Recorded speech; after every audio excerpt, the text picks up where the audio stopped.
was in the living room of this modest apartment that he shared with his wife, Sally, and her 2 children from a previous relationship.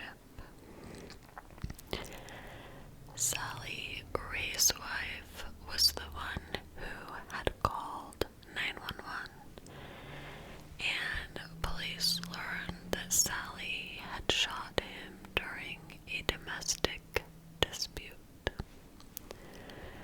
Ray's injuries were fatal. He had been shot with a shotgun in the stomach and in the face. He was completely unrecognizable when police arrived. He had a hole in his stomach so big his liver was hanging out, and the bottom part of his jaw was completely gone. He was airlifted to a hospital in La Jolla, but sadly died hours later. Ray McNeil was laid to rest in Dunn, North Carolina. At his funeral, Sally's 11-year-old daughter, Shantina Marie, read aloud a heartfelt letter she had written for her stepfather. She loved him very much, as if he were her own father. In her letter, she wrote, quote, "Daddy, Daddy, Daddy, please don't go. I love you and always will. I wish I could have saved you, but I couldn't." Shantina and her younger brother John were inside of the apartment the night Ray had been shot. Now, during their marriage, Ray and Sally were often found inside a Gold's Gym. They were both bodybuilders, and they were kind of what you would consider like a gym rat. Their friends were shocked to learn about Ray's death, especially when they learned that Sally was the one who had shot him. In fact, one of the managers from Gold's Gym said every time they were in the gym together, they seemed like the perfect couple. Sally was a very nice person, and she was just so confused as to what could have happened to cause this. But to Ray and Sally's friends and family who knew them outside of the gym, Ray's death came as no surprise. Family members and neighbors were very aware of the couple's history of physical altercations, and the police had been called out to their home several times. There was a well-documented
McNeil's apartment. In these videos, she called herself Killer Sally. We'll get into these videos a little more in a minute. In 1991, Ray won the California Bodybuilding Championship, and he was named Mr. California. A few years later, he was in the Mr. Olympia competition, where he also placed very high. He branched out and began dipping his toes into comedy, and in 1994, he was featured in a commercial. And this was when he began performing stand-up comedy at clubs. In the months leading up to his death, he had been training for a bodybuilding competition in Miami. Okay, now let's talk about Sally for a minute. Sally Marie McNeil was born on September 30th, 1960, in Allentown, Pennsylvania. Her parents divorced when she was 3 years old. They had 4 children together. She had grown up in a military family. Her brother Michael served in the Marines, and her uncle was also in the Army. Her family had this, history of tragic deaths and accidents. In 1947, Patricia Dempsey, who would have been Sally's aunt, died in a drowning accident at the age of 5. She died in a 10-foot deep water tower. In 1963, the home Sally was living in, the basement, caught fire. This was while Sally and her siblings were being watched by a babysitter, and the babysitter left the kids in the home and was across the street doing something, and the couch in the basement started on fire. 8 days later, the kids were again being watched by a babysitter, and some rags started on fire. So there were 2 suspicious fires in the home when only the children were home. The fire department was called. They put out the fires. They questioned the children, but none of them confessed. In 1993, a 77-year-old man died in a car accident after being in a head-on collision with Sally's mother.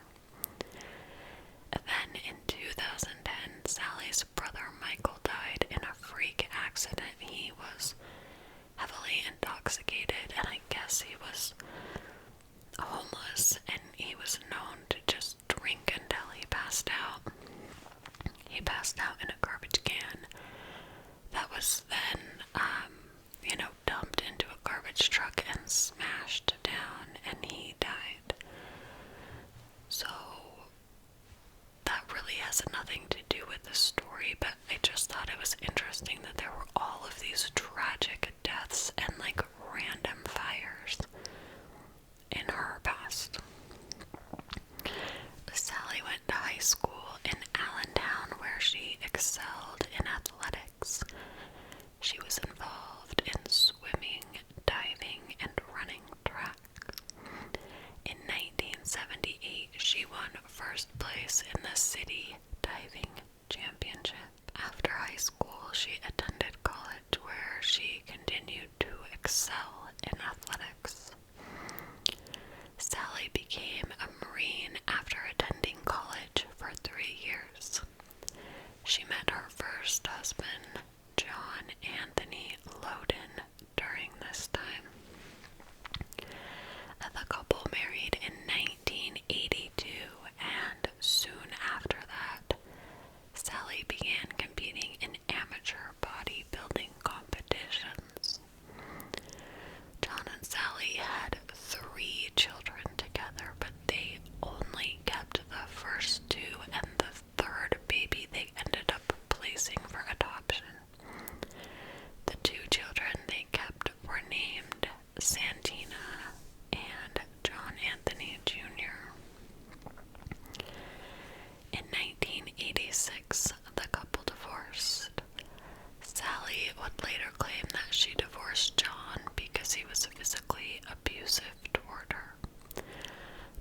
say that Sally became unhinged when she began competing in bodybuilding. Sally married Ray McNeil in 1987, just 1 year after her divorce was finalized. When Sally left the Marine Corps in 1990, she needed a way to make money. Ray was a full-time bodybuilder at this point, but he wasn't actually bringing any money in, so Sally became what is called a schmo wrestler. Schmo wrestling is like a semi-erotic entertainment.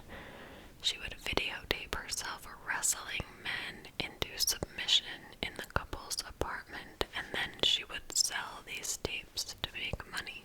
A schmo is refers to a man who pays a woman to wrestle with him, and the woman is stronger than he is. So no sexual activity takes place. It is actually just wrestling. The money Sally earned as a schmo wrestler provided enough money for Sally and Ray's family, and he could continue to pursue his career in bodybuilding. While Sally worked hard to make money, her husband began having tons of affairs, some of which were with men, according to Sally. In addition to wrestling for money, she continued bodybuilding herself. In 1990, during an amateur bodybuilding competition, Sally became super violent with a woman who was a spectator. She attacked her during the show because this woman was allegedly having an affair with Ray. The National Physique Committee ended up suspending Sally for a year from competing after this attack. That same year, Sally pulled a gun on her ex-husband, John, and during this same incident, she broke out all of the windows of his car. She ended up being arrested and receiving probation for this incident. Just days after this, Sally was extremely mad at Ray, and she let go of a 70-pound weight from an upper balcony of their apartment, and this weight dropped onto Ray's car as he was driving away. This wouldn't be the last brush with the law that Sally had for that year. One time, for unknown reasons, someone contacted law enforcement to investigate the welfare of Sally's children. When police arrived, Sally was extremely combative to the point where they had to pepper spray her to try to subdue her. The following year, in 1991, police came to Ray and Shelley's home after getting a domestic violence call, but no arrest was made at that time. 2 years later, in 1993, Sally was dancing on a table at a bar in Pennsylvania. When the bouncer of the bar tried to get her down, she attacked him. The police were called, and when they arrived, Sally threatened to kill them. She was so drunk, so strong, and so belligerent, it took 3 police officers to get her under control. Sally was no stranger to violence. Her violent tendencies were very likely perpetuated by the use of steroids. Steroids, at least at this time, were very commonly used by bodybuilders, and the use of steroids can cause aggression, irritability, and violence. On February 15,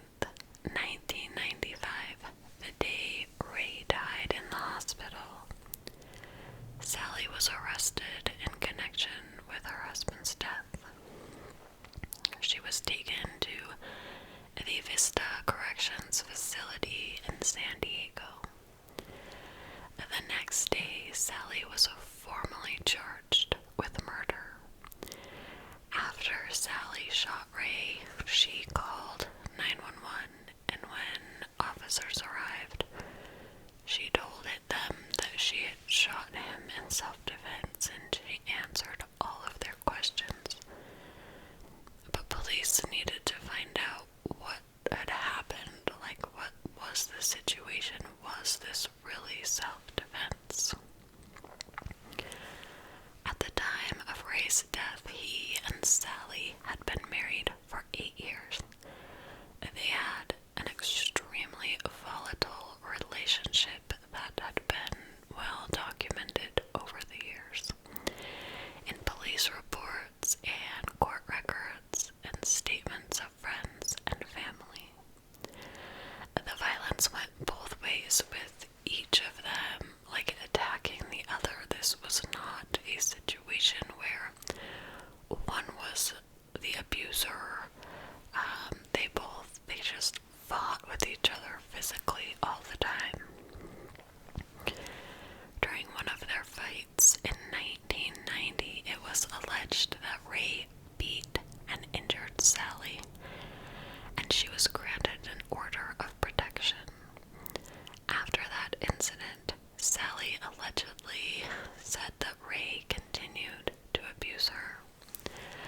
During one incident, she claims he punched her in the mouth and hit her in the head. Her claims were supported by witnesses who said they saw her with injuries to her body on numerous occasions. The apartment manager where Ray and Sally lived said that Sally called often to report damage done to the apartment by Ray during his rages. In addition to the physical abuse, Sally claimed she was also sexually abused several times. So these two have an extremely dysfunctional marriage. The extramarital affairs and the use of steroids made this already bad relationship even worse. There were attempts to leave the relationship. They kind of took turns calling it off and threatening to leave each other, but they always ended up back together. Sally claimed she had very low self-esteem and she felt like she was lucky to have a man like Ray. She said she didn't think anyone else would ever be attracted to her. So they have this extremely volatile relationship, but many people believed they were like a happy, loving couple. They spoke kindly of each other in interviews they did, and they were always there, front row, cheering each other on during the bodybuilding competitions. On the evening of February 14th, 1995, Ray arrived home to he and Sally's apartment around 10:30 p.m. Ray had been working out that evening and then had stayed out later than usual. As he began cooking, an argument between the couple ensued. Sally was upset about Ray coming home so late and that the chicken he was cooking costed a lot of money. Remember, she was the sole provider for the couple, and he had bought expensive chicken, and she was super mad about it. Allegedly, when Ray came home that night, Sally also accused him of having an affair. It's Valentine's Day. He comes home late. I think she's already mad. She's thinking he's having an affair because he was always having an affair. So she is accusing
within a matter of seconds. The other side would claim Sally loaded the gun only once, and then she shot him, went back into her bedroom, reloaded it, and shot him again. Sally's two children, ages 9 and 11, were in the apartment during the shooting. They didn't witness the fight, but they could hear everything. Shantina ran out of her bedroom and into the living room, where she saw her stepfather laying on the floor after being shot. Remember, half of this guy's face was missing. Sally told her daughter to run to a neighbor's house, and then she called 911. Investigators had several theories about possible motivation in this case. Sally could have just flown into a blind rage that night, or perhaps she really was afraid of Ray after he attacked her. It's possible that she was just super resentful because she had been supporting Ray for years and years, and the resentment just got to her. Or maybe her motive was more sinister than that. You see, Ray had a life insurance policy. 2 days after she was arrested, Sally pleaded not guilty to the murder charge.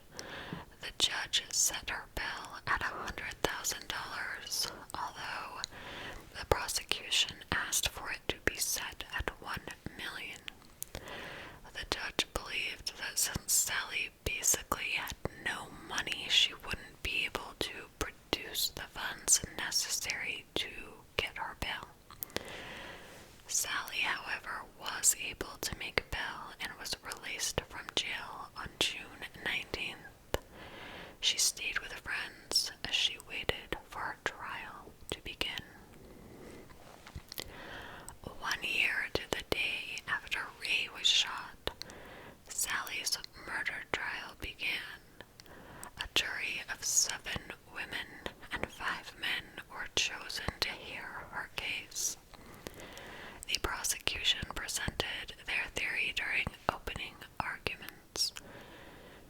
The jury was told that there is absolutely nothing ironic about this occurring on Valentine's Day. They went on to portray Sally as a arrogant person who only thought about herself.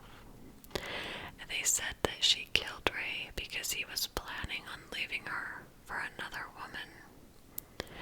They highlighted Sally's steroid use as a factor in Ray's murder.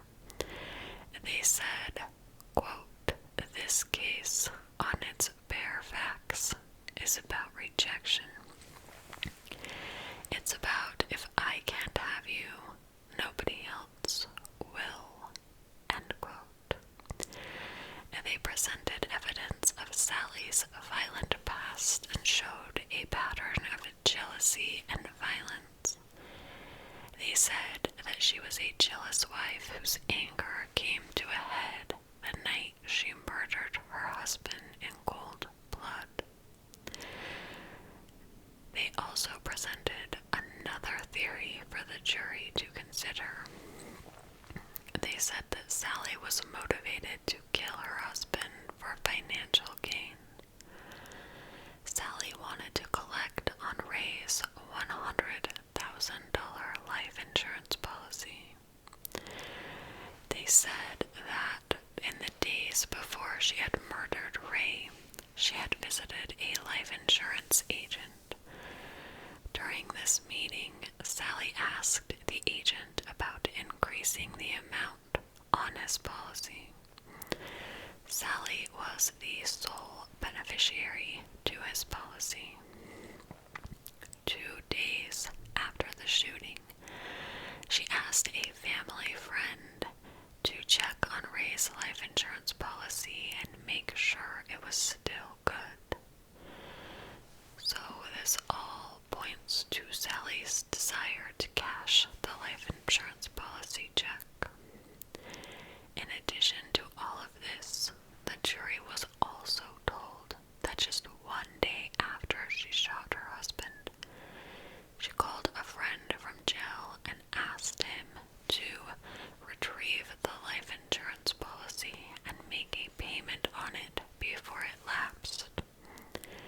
She called the same friend 3 more times to ask about the policy.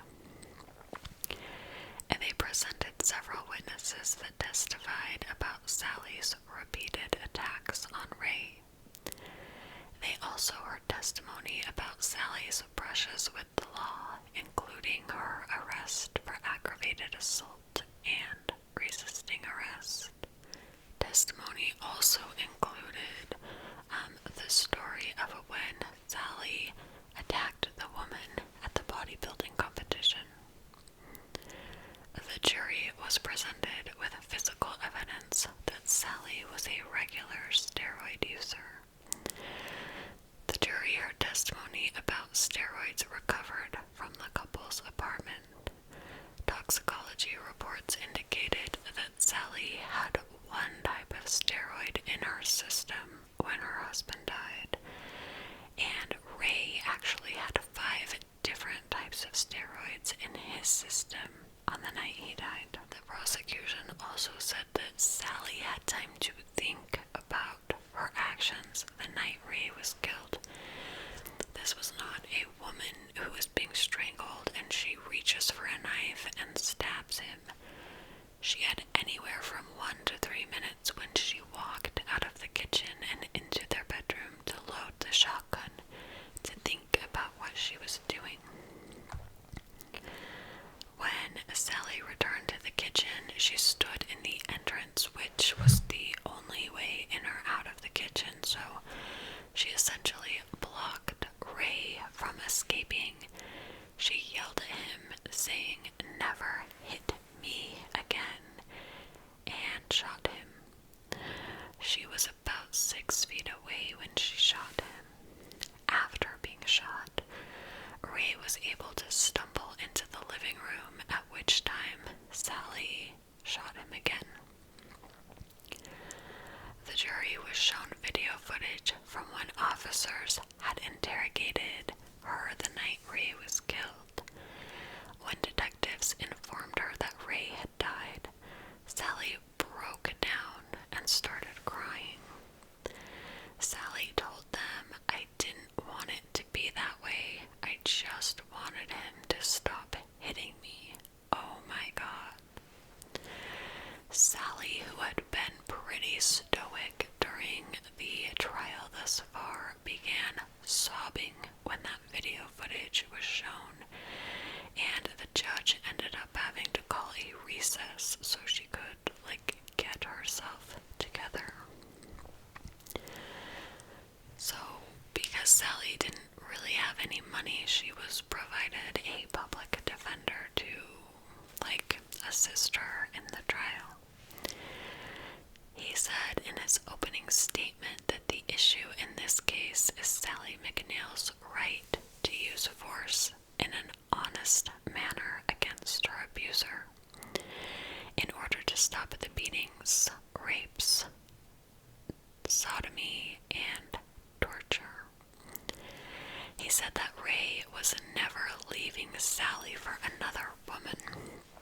Ray McNeil wouldn't leave his meal ticket. He didn't work, he didn't do anything but work out and hang out with his friends, and he would have been stupid to want to leave Sally, and it just wasn't something that was happening. The defense painted him as a man who was obsessed with himself and saw himself as like a god in the bodybuilding world. He said everything had to be done Ray's way, and Ray had been abusing Sally whenever things didn't go the way he wanted them to. The defense brought in a witness who testified about 2 different incidents where Ray knocked Sally onto the ground and kicked her. Other witnesses testified about Ray hitting Sally and leaving her with black eyes and bruises. The apartment manager where they lived said there were windows and doors broken down, as well as a door lock had been broken when Ray kicked it.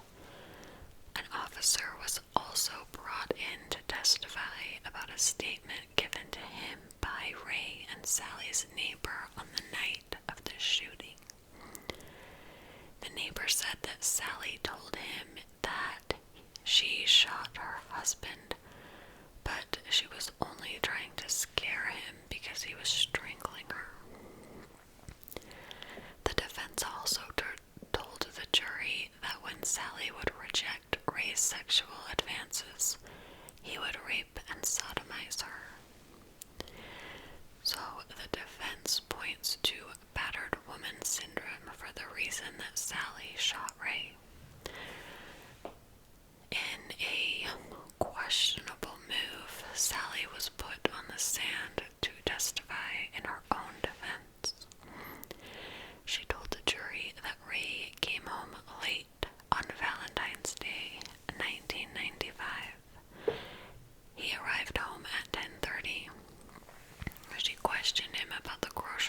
arrived home with because he had gone to like a very fancy supermarket and she couldn't afford to buy groceries there. Then she asked him if he had been with his girlfriend, and Ray turned around and slapped her, pushed her to the floor, and began strangling her. She said when she tried to get away, he blocked her. She said Ray grabbed her neck, but she was able to finally get away, where she ran into the couple's bedroom, grabbed the shotgun, and loaded it. He was in the kitchen cooking chicken, and she said, quote, "I want you to stop choking me," she said. She just wanted Ray to stop choking her, or like possibly trying to kill her. He moved toward her, and the shotgun went off. The last thing she recalled was Ray coming toward her and the shotgun going off. Sally had previously told detectives that she shot Ray a second time and then ran out of the apartment. During the interrogations, Sally was questioned about the shotgun round being found in their bedroom in the apartment, and she said, "Someone must have kicked it into there. That must be how it got in our bedroom." She also testified about what triggered Ray to begin abusing her. I guess the abuse didn't start right away in their relationship, but another Marine had told Ray that Sally was having all of these affairs with different men, and this sent him into a rage, and this was when the physical abuse began.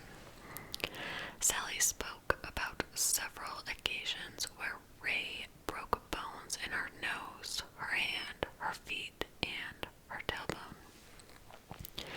She also told the jury about one occasion where Ray threw her down with such force that one of her ribs broke and punctured her lung. His abuse wasn't limited to just physical abuse. She said that he berated her.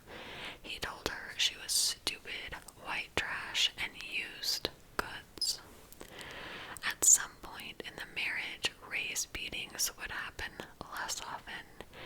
Instead, he would begin sexually assaulting her when he was angry.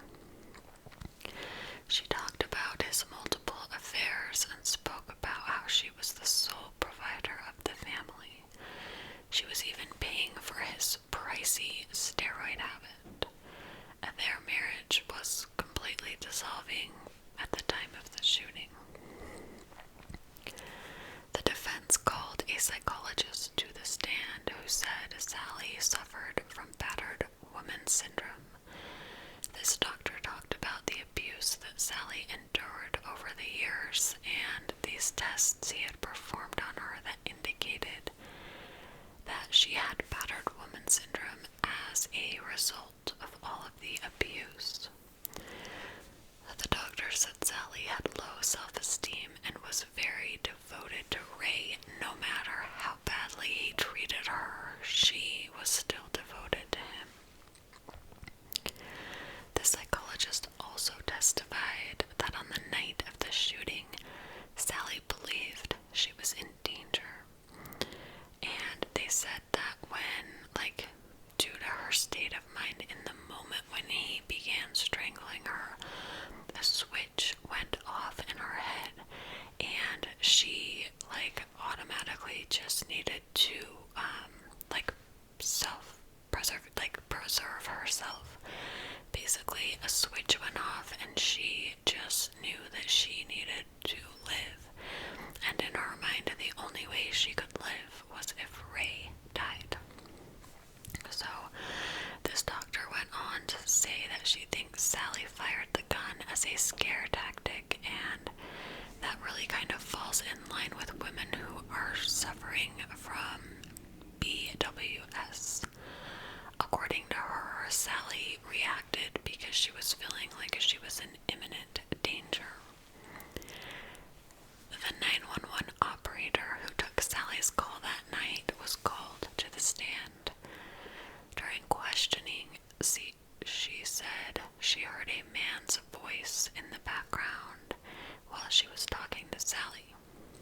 she started to speak. On the stand, Shantina confirmed that Ray strangled and hit her mother on the night of the shooting. She said that her and her younger brother were asleep in their bunk beds when Ray came home that night. She heard him open the door, and she heard the sound of bags crinkling as he brought in groceries. And then they began to fight. Her exact words on the stand were, they were battling each other with words. And then she heard what sounded like a physical altercation. She said, quote, I crawled from my bed and went to the door and walked out like I was peeping around. I saw my mom. She was crying. The young girl said her mother saw her and told her to go back to bed. Although Sally testified that she doesn't remember her daughter getting out of bed during the fight. Shantina said that at some point she heard a gagging sound, and then she heard sounds coming from her mom's closet, which the closet and her bedroom shared a wall. Shortly after this, Shantina heard a loud bang. She said she doesn't remember hearing a second loud bang. When she heard the first loud bang, she ran into the living room holding a baseball bat for protection. And that's when she saw her stepfather with a massive wound to his face and stomach. During this time, her mom was on the phone and she told Shantina to go to the neighbor's apartment. If this account is accurate, then it would seem more likely that Sally loaded the 2 rounds in at one time and shot Ray back to back. 2 weeks after the trial began, a 12-member jury had to decide Sally's fate. After 2.5 days of deliberation, the jury found Sally McNeil was not guilty of first-degree murder.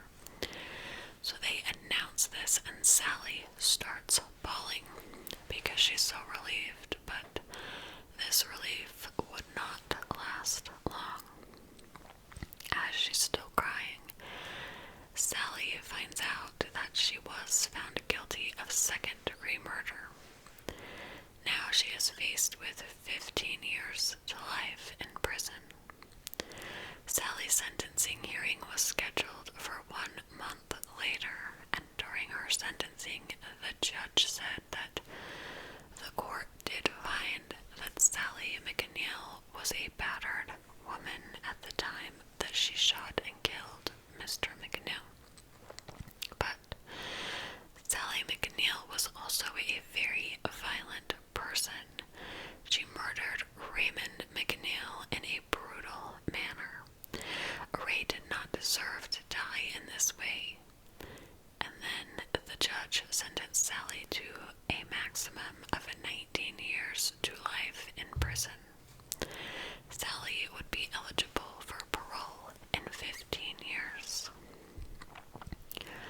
Her lawyer ended up filing an appeal in which he claimed the jurors had not been properly instructed. There were several appeals, and at one point the Ninth Circuit Court reversed the judgment, saying that the jurors had been told to disregard information that was given to them about battered woman syndrome. So this went all the way up to the United States Supreme Court, but they basically did not agree with the Ninth Circuit Court, and a decade after Sally's conviction, her conviction was affirmed. So her conviction would not be overturned. Like, basically everything that had been decided stayed that way. When Sally was convicted of murder in 1996, her 2 children were minors. They were immediately taken from the home and placed in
the saddest thing to me is that these children lived in that environment for so long, and I cannot imagine a child coming out to find their stepfather who's lived with them for like 9 years on the floor dying, and like half of his face was blown off by a shotgun.